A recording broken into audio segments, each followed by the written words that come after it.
This review is probably a long time coming to say the very least.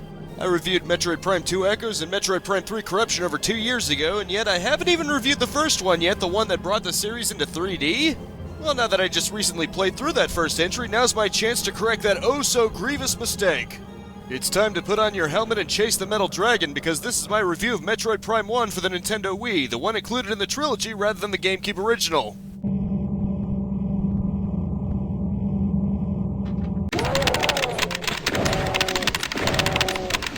Being the first one to bring Metroid into the 3D world, there was some skepticism about how well it could be pulled off, to say the very least. After all, the 3D-focused Castlevania 64 failed while the tried-and-true 2D Symphony of the Night succeeded. And as if the challenge of translating Metroidvania into 3D wasn't bad enough, Nintendo even handed it off to some unproven second party in Texas, and it was to be a first-person shooter. All of this seemed to be a recipe for disaster, but you probably know that this story has a happy ending. Retro Studios somehow managed to be completely faithful to the Metroid series and produce one of the few successful 3D variants of the Metroidvania genre. Now, of course, not everything for the 2D games is exactly the same. The shift in camera movement requires some degree of change, but the core is very much intact. Exploring environments, finding new weapons and tools to reach new areas, and occasionally dealing with bosses or solving a light puzzle is all accounted for. The original Metroid Prime only allowed manual aiming by standing still, making the lock-on mechanic from Zelda very important in a fight. Trilogy allows you to free aim both in and out of lock-on, and if you can emulate it, Prime Hack locks the cursor, making it feel like a true PC shooter. In addition, it allows you to hotkey the visors and beams to buttons instead of having to open up a wheel. It's truly the best way to play, and I regret not using it from the start. However, you should still use the lock-on to circle strafe and side hop with. It should be noted, though, that the game doesn't exactly start out the most open-ended. As a tutorial of sorts, the pirate frigate you start out in places you in a relatively linear environment to get used to the way the game functions. You can't really fault Retro Studios, though, since Super Metroid basically started out the same way. One of the first things you're taught is use of the scan visor, something you'll want to use a lot. The scan visor is essentially your go-to for figuring out things around you, be they information about the environment or enemy weak points. That means that if you're a completionist, you better whip it out for bosses because you mostly only get one shot. Like I mentioned in my Symphony of the Night review, Prime follows its example and gives you a few previous toys to play around with at first. After fighting through a few space pirates, both injured and healthy, and after killing the Parasite Queen, it's an escape sequence. This ends in an explosion that knocks Samus back and renders most of her equipment completely useless. All she's left with is the power suit, regular power beam without the ability to charge, and the scan visor. Thus, you're dumped straight into Talon 4 and have to get back duplicates of your equipment and more in the Chozo Ruins. First, get back the missile launcher, giving you greatly increased firepower at the cost of being limited in terms of ammo. After that is a morph ball, which somehow crunches Samus into ball form without breaking her bones so she can fit into smaller spaces. I could insert a joke in here about stuffing a ball into cramped holes, but I'm above such comedic penetration. The next upgrade is a real godsend, the Charge Beam. Just hold the fire button a few seconds and you get a more powerful blast that, unlike missiles, doesn't cost anything to fire.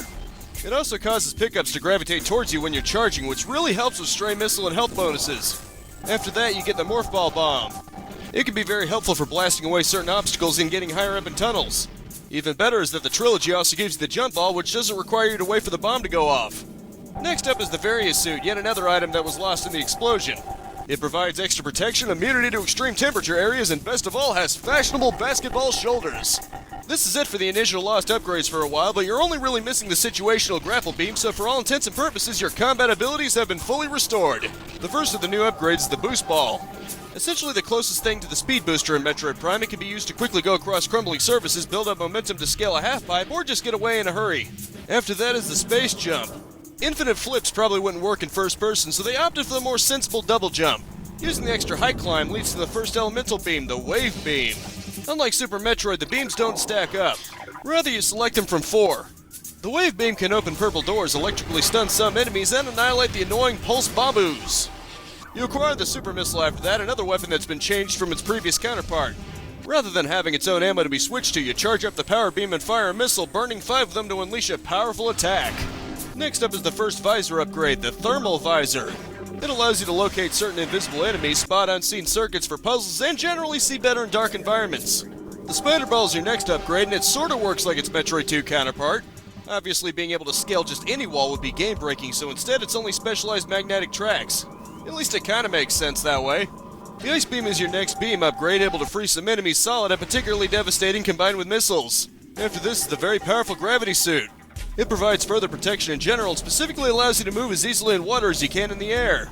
After a grueling trek through the Phazon mines without any save points and going through multiple enemies, a couple puzzles, and a couple mini-bosses, you finally get the power bomb.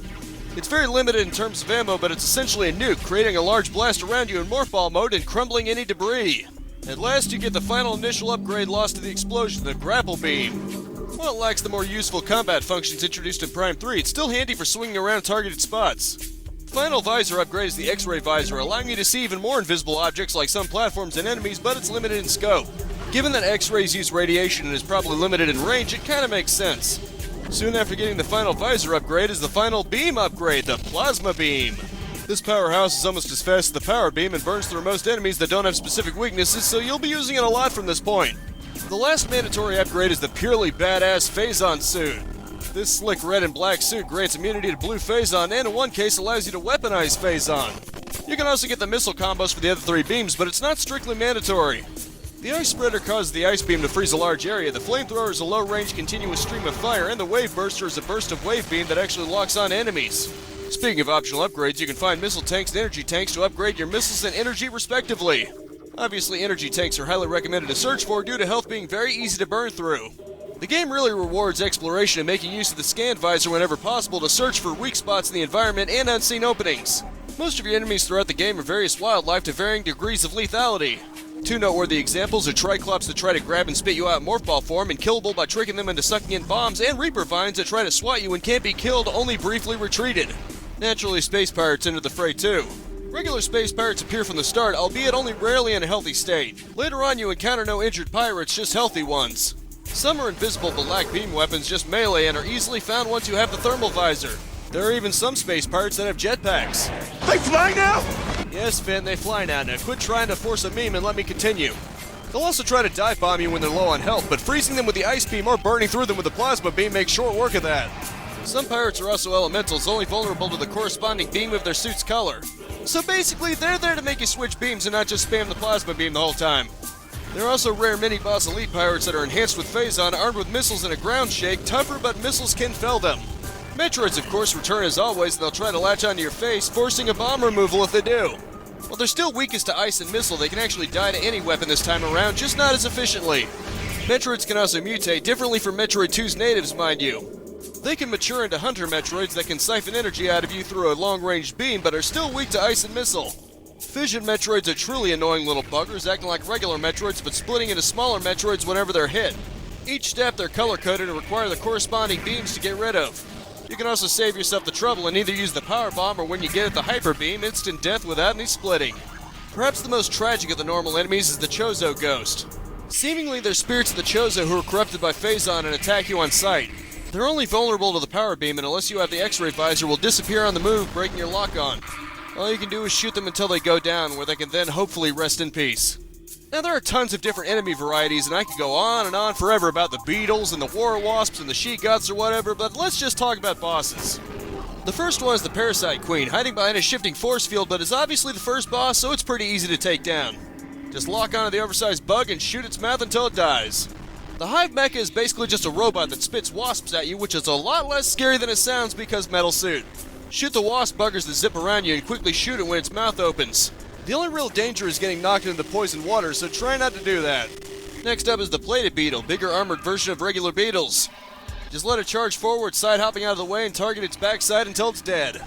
This is the first of the bosses to actually return as a reoccurring enemy, but they're pretty easy to take down. The Incinerator Drone is actually easier in the Trilogy version, it attacks with fire streams. You just shoot at its weak spot whenever it appears. As an extra twist though, it'll malfunction at certain junctions and fire at an overhead wasp nest, forcing you to deal with enraged wasps in addition to its own fire attacks. The reason I say it's easier in Trilogy is because you can aim while locked on, allowing you to aim at the drone while still killing the wasps while its weak spot isn't yet vulnerable. Just repeat until the wasp nest is completely burned away and Flagra is the first puzzle-esque boss in that you can't just fire at it until it's dead. You can stun it of course, but the key is in the 4 solar panels across the arena. Shoot at their backsides to flip them upwards and the giant praying mantis will fall and morph ball tunnels will open up. Go into an available one and bomb the slot to cause burning damage to the plant. More solar panels will be added to each step until all 4 of them, requiring aggressive stunning lest it smacks some back down, but it'll go down with some persistence. The She-Goth Adult is fairly tricky at first since your weapons are useless upon first meeting due to being drawn to the crystals on its back. Unless you want to give its attacks a supercharge, I suggest you not do that. You can fire missiles at its mouth when it has to stop to take a breath, but if you run out of missiles, you'll have to use more fall bombs at its feet, which is obviously a risky venture, and it'll also fire ice at you. They're another boss that returns later as reoccurring enemies, but once you get the plasma beam, they're complete jokes. Thardus is a giant rock golem somehow animated by Phazon. It'll roll around, throw rocks, and try to freeze you. You'll have to use the thermal visor to find its weak spot, switch back to the regular visor once it's uncovered, destroy the spot, and repeat until it's dead for the count. The cloak drone isn't so bad in and of itself, but it's near the end of a saveless Phazon Mines marathon, so you're likely drained by that point. Just use the wave beam until it's finally down. The Omega Pirate is basically a bigger and badder version of the Elite Pirates. I recommend you maintain a medium distance, otherwise it'll swipe at you or fire homing missiles at you. Blast the Phazon sections until they're gone, and then it'll disappear while summoning pirates. You'll have to switch to the X-ray visor to locate it as it appears in one of the Phazon pools in an attempt to restore its lost pieces. I would suggest you kill the summoned pirates ASAP before Omega appears and unload on him with the plasma beam when he does to inflict damage. You'll have to once again blow off his pieces once he's restored them to repeat the process until he finally succumbs. The real showdown with Ridley has to be the most difficult fight in the entire game, more so than the actual final boss, really. The first phase isn't too bad. He'll fly around and occasionally land to attack you. Try to avoid his attacks and plasma beam his exposed chest piece whenever you can. The second phase is actually much harder as his wings are burned off and he's forced down to the ground. He's still vulnerable in the chest, but you'll only be able to fire it as he's doing one of 3 devastating attacks. He'll jump and drop down, dealing a shockwave attack that hurts you the instant he hits the ground, so make sure you double jump ahead of time. He'll also fire a continuous laser you have to really be responsive in order to avoid. The worst of his attacks is a charge attack, very difficult to escape even with the boost ball. Keep up the pressure and Ridley's down, at least for now. The finale boss is Metroid Prime itself. Cue the everything is wrong with guy. Roll credits. Phase 1 functions like Elemental Pirates, where it switches colors and is vulnerable to the beam associated with that color. The ice spreader against the blue form is very devastating, icing its face and then instantly staggering it into a new color. It'll attack with a variety of things like lasers, ice attacks, and crawling at you. Just keep up the pressure until it's collapsed into the next floor down and then rinse and repeat. The second form is completely invulnerable to your weapons and will attack you with a shockwave. When it drops a Phazon pool, in addition to summoning some Metroids, you can stand in the Phazon pool to turn your arm cannon into the Hyper Beam. This beam, of course, can instantly destroy any Metroids it spawns, but is also how you harm Prime itself. You'll have to switch visors from time to time as it shifts frequencies of visibility.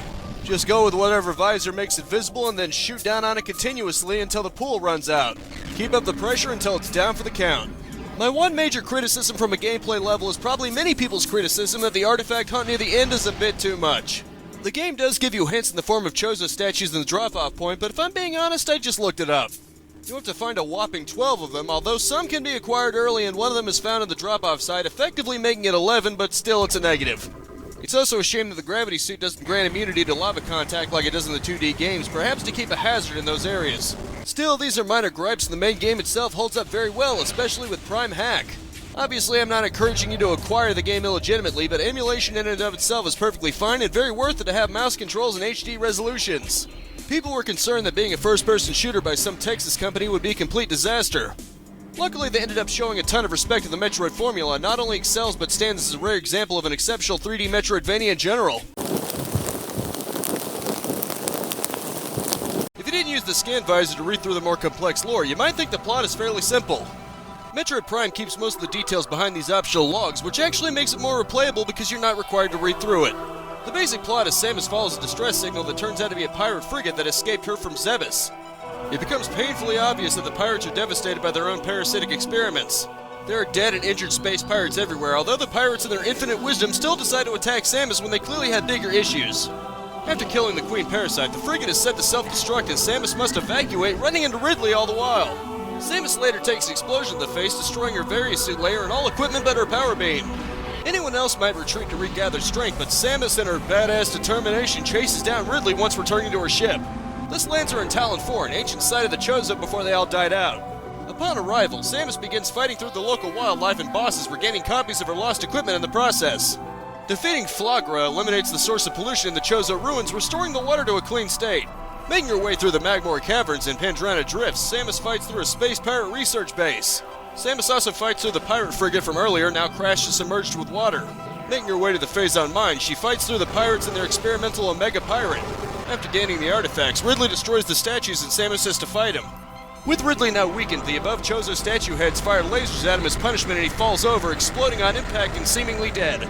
I say seemingly because even if you haven't played Prime 3, it's obvious he was going to come back. Chozo spirits actually appear where the destroyed statues once were, reopening the portal into the impact crater. Once in there, Samus must fight the Metroid Prime, and in its last moments it rips a Phazon suit layer right off of Samus. She escapes, and if the player gets 75% of items, takes off her helmet to mourn the loss of her people's home. If you manage to get a full 100%, Samus shows you even more of her— it's revealed that Metroid Prime is still alive as a hand comes out of the goo, a precursor to Dark Samus. Reading the lore gives you substantially more to the story, however. To put it short, a Leviathan like the kind later explored in Prime 3 crash lands on Talon 4 and forms the crater, carrying Metroid Prime with it. The Phazon utterly devastates the Chozo, leaving no survivors by the time Samus arrives. The space pirates begin experimenting with the Phazon and attempted to contain Metroid Prime in a suit of their own design before simply sealing it into the crater. The logs in general can range from very tragic to some being outright funny. In one, it's discovered that the pirates tried to replicate Samus's morph ball with the test subject's spines predictably less than intact. Another log where they determine that her ship must be cloaked is a few rooms away from where her ship is actually located. Either they've got really bad luck or the ship is just that well cloaked. Overall, the plot carries itself quite well. It's out of the way, but there's also tons of lore if you actually want an in-depth take on everything that went down there. You might say it was a precursor to Doom 3 and the Doom games that would follow it. There's a very good and complex story there, but you can mostly ignore it if you're just there to shoot stuff. Unfortunately, one thing that takes a slight downgrade in Trilogy for Prime 1 is the presentation. May as well get it out of the way right now, the beam effects and liquid physics have been axed. Could be because of the free aim and jump all screwing with it, but it's still a step back compared to the GameCube original. The one consolation is that now you've got widescreen. Thankfully, even with this downgrade, it's still a great looking game through and through. While you'd expect the polygon counts and texture resolutions to be outdated by now, and they are, aesthetically it's gorgeous most of the time. Retro Studios put an emphasis on polygons over shaders, so you'll see little nukes and crannies all over the place. The pirate frigate is appropriately worn down with pirate and parasite bodies everywhere to set a grim reminder of the events that happened there. Once you get down to Talon 4, however, you're greeted with a beautiful grassy and water-filled environment as rain pours down from the sky. Other environments include the sandy desert Chozo ruins with polluted water later cleansed with Flagra's death, and the magma caverns with rocky and magma-filled chambers. Pandrena Drifts is of course the snowy area with some underground caves as well as the Space Pirate Research Facility. The Phazon mines of course stand out as the more industrial section of the game. It's full of metal and machinery, the epicenter of pirate research and development. There are also caves and other areas covered in Phazon to accentuate the research that goes on in there, and you even get a close-up of the impact crater down one of the elevators. The inside of the impact crater itself is very alien in design. It's covered in damaging orange Phazon and even what looks like blood cells floating behind a transparent wall. Of course, not to be outdone is the crashed pirate frigate, which very much carries the aesthetic of a waterlogged vessel that's decaying and covered with sea life. Not only are the environments well varied, but the enemies themselves are quite diverse as well. From mushroom caps that explode violently in spores to what look like Doom 3 Pinkies before Doom 3 Pinkies and Ice Theme, there's plenty of variety. While I personally prefer the way they look in Prime 2, Prime 1 nonetheless captures the reptilian nature of space pirates well enough. It's only a shame that the viewable models in Prime 2 and Prime 3 wasn't carried over to Prime 1 in the Trilogy version. There's also plenty of winks and nods, like a reference to the side hoppers that I can only assume weren't made into actual enemies due to difficulties making that work in 3D space. Perhaps most of all is the little touches they included absolutely everywhere. If you impact a charge beam close to your face, you can see Samus's reflected face off her visor. Rain will slide off her visor and steam will also fog it up, and there's also a mirror that kind of approximates a reflection of Samus as you approach it. One really cool thing is the heat and X-ray visor, just seeing the world from these different perspectives. The X-ray visor in particular has a really cool Easter egg where you can see Samus's hand and it takes poses for each beam type.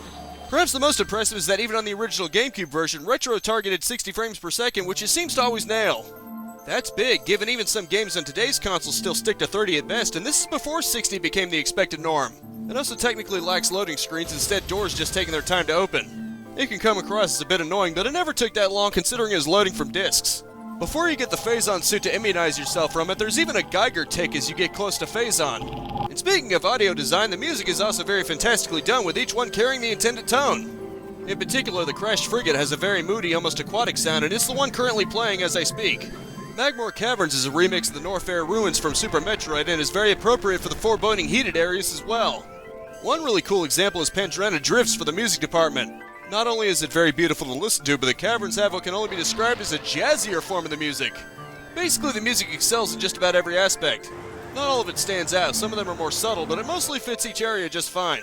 Interestingly, there's also unused audio with Samus's voice actor at the time, Jennifer Hale, narrating an opening. 10 years ago, below the surface of planet Zebes, the mercenaries known as space pirates were defeated by interstellar bounty hunter Samus Aran. While I thought Other M had way too much monologuing, I thought this would have fit very well given Super Metroid's opening. As a whole, Metroid Prime is a very aesthetically beautiful game. While Prime 2 would go on to clean up some things, especially with a scan visor having a color system and Prime 3 using the Wii's power to blow it away technically, Prime 1 has the advantage of environments. The other two's environments are arguably more on the alienistic side of things, while Prime 1 has some very lush environments of its own that seem more grounded. Your mileage may vary which one of these is actually better, but there's no denying that Prime 1 looks and sounds a lot better than it has any right to be for its age. In a way, you could argue that Metroid actually benefited from skipping over the N64 generation. As I've mentioned throughout this review, Metroid Prime was met with heavy suspicion and for good reason. Super Metroid sold below expectations and skipped over the N64 generation completely, and now this unknown Texas company whose only known thing was having canceled games not only takes out Metroid, but it's a first-person shooter? There's no way this could possibly turn into anything but a disaster. Surely the franchise is doomed forever. Nah, luckily that didn't actually happen. Retro Studios, a company that was down on its luck and had only canceled games up to this point, and Metroid, a franchise Nintendo had no idea what to even do with, turned out to be perfect for each other.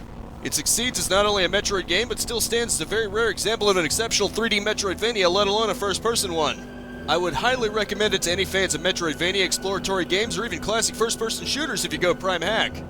Trust me, there's a lot of fun to be had in Samus's little journey through Talon 4. This has been my review of Metroid Prime 1 for the Wii Trilogy. Thank you so much for tuning in with me, and I'll see you next time. The last Metroid Prime has been reviewed. The Gaming Junkies channel is at peace.